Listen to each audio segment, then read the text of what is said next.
Well,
I beat the drum and hold the phone.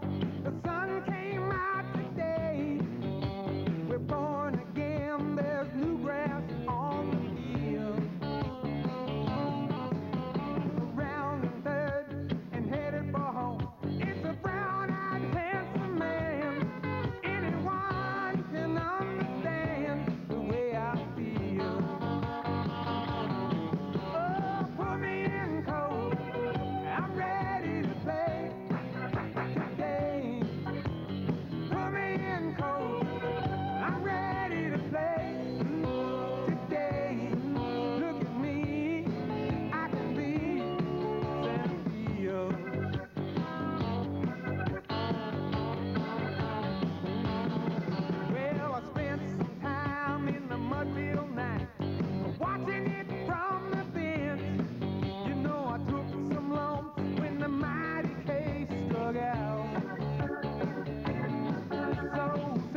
This presentation is not necessarily about championships.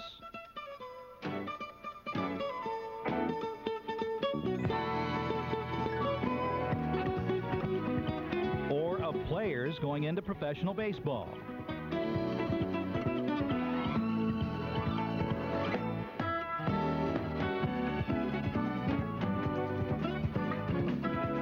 Or about different honors and awards.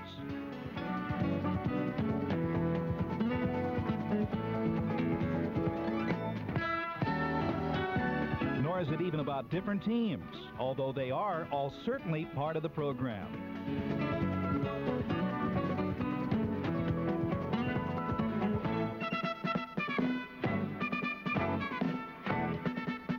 This story is about people. Peoples whose lives have a common thread running through them. These people have been touched in a special way by a very unique person, John Scolinos, the teacher, the coach, the man who influenced our lives in so many ways.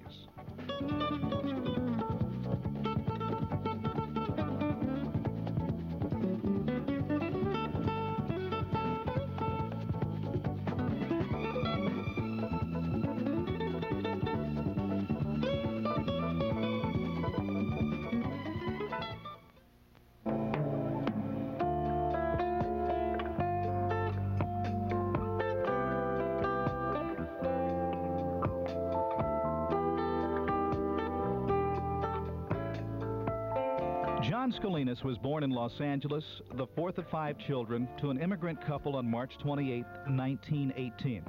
He was deeply influenced by both parents, who instilled in him many of the values which he still holds to this day.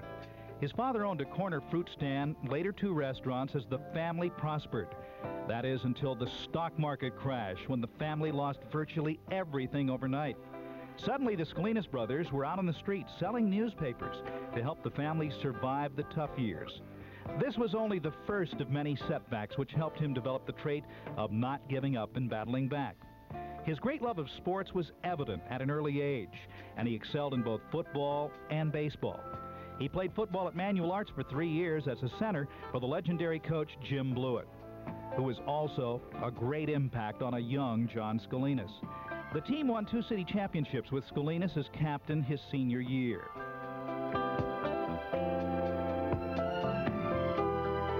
Even though he had a football scholarship, it was baseball that was his first love. After attracting the attention of pro scouts, he signed in 1937 with the St. Louis Browns. And then after traveling around the country for 4 years, trying to work his way into the major leagues and being released 4 times in the process, he was left with a very uncertain future.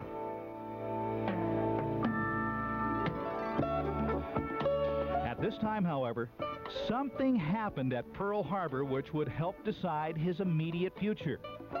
In the military, things didn't start off much better than how he left baseball, as he failed in his attempt to become a pilot in the Navy. He next joined the Army, where he was trained as a radio man on a B-29 bomber. He was shot down on his first mission.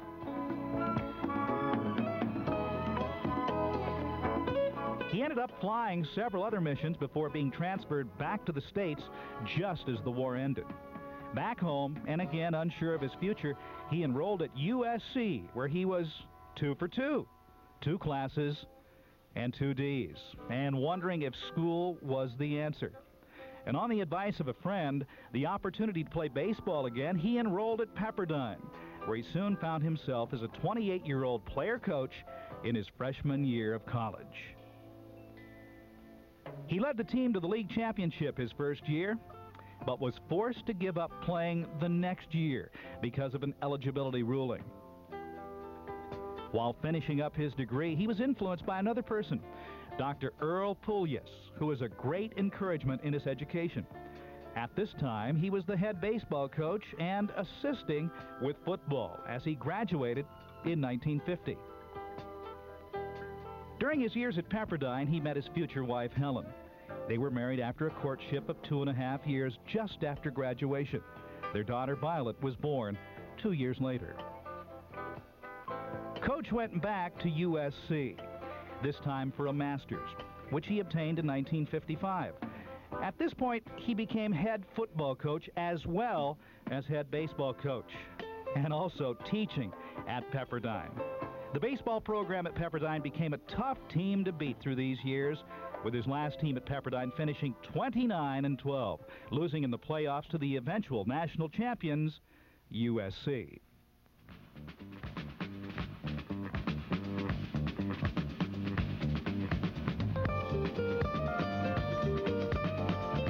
In 1960, Coach Scolinos came to Cal Poly Pomona as the assistant baseball coach, assistant football coach, and professor in physical education.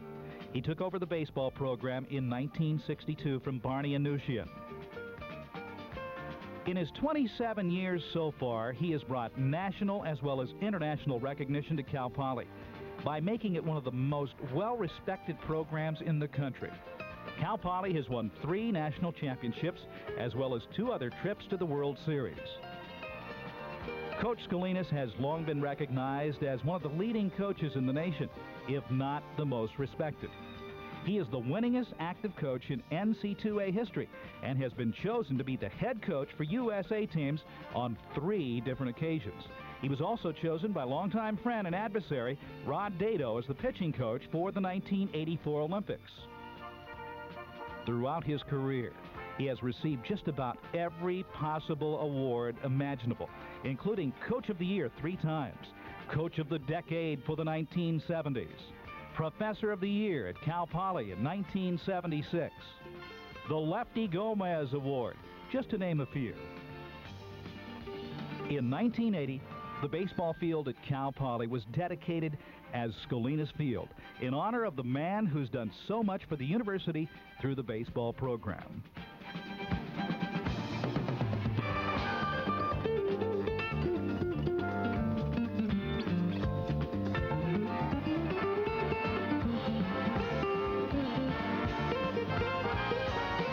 Close to 100 players have gone through Cal Poly and on into professional baseball, some making it to the major leagues. Familiar names like Wayne Gross, Mitchell Page, Darryl Miller, Mark Wiley, Victor Bernal, Alan Folks, Chris Clark, Mike Ashman, John Hotchkiss, Mike Munoz, all share the common bond of playing for Coach.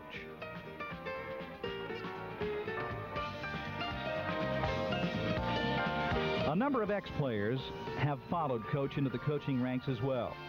Gary Marks, Dennis Rogers, Skip Clapprood, Howard Lauder, Jerry Schlegelmilch, Wendell Kim, Dave Barrett, Dwayne Despain, Butch Hughes, and many others all owe part of their success to what they learned under Coach.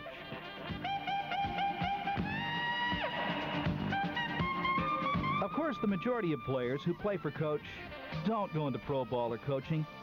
They do, however, take what they've learned on the baseball field into all areas of life, into a variety of professions.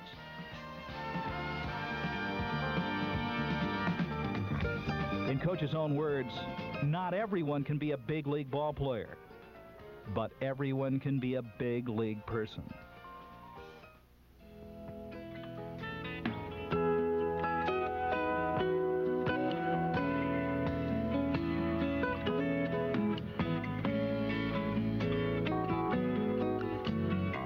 What is it that makes this man, who is a legend on the baseball field, such a popular person off the field as well?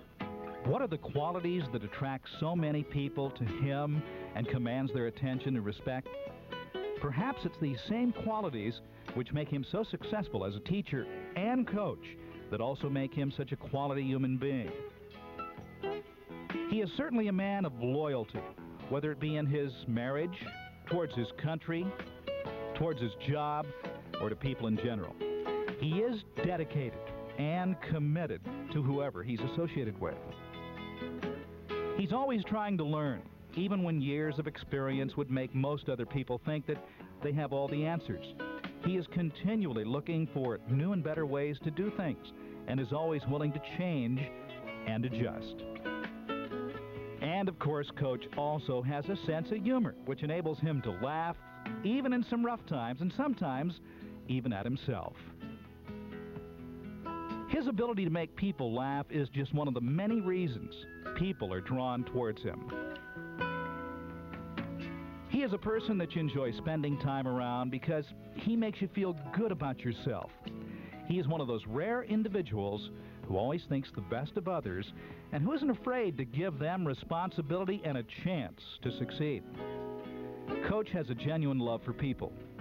Now, that love is demonstrated in his ability to bring out the best in people. He can always be found doing things for others, but stepping back, not wanting to take any of the credit. His patience and humility stem from his own experiences. Although he may have the most wins, he also has the most losses. He knows how to handle defeat and setbacks and keep them in perspective. His own personal life is an example of a never-give-up attitude. Perhaps the most important quality which makes Coach Scolinos who he is that he is a man of faith. Faith not only in other people, but in God, who has not only blessed him with the ability to help others, but who has given him the perspective to put others first, and from whom he seeks guidance daily.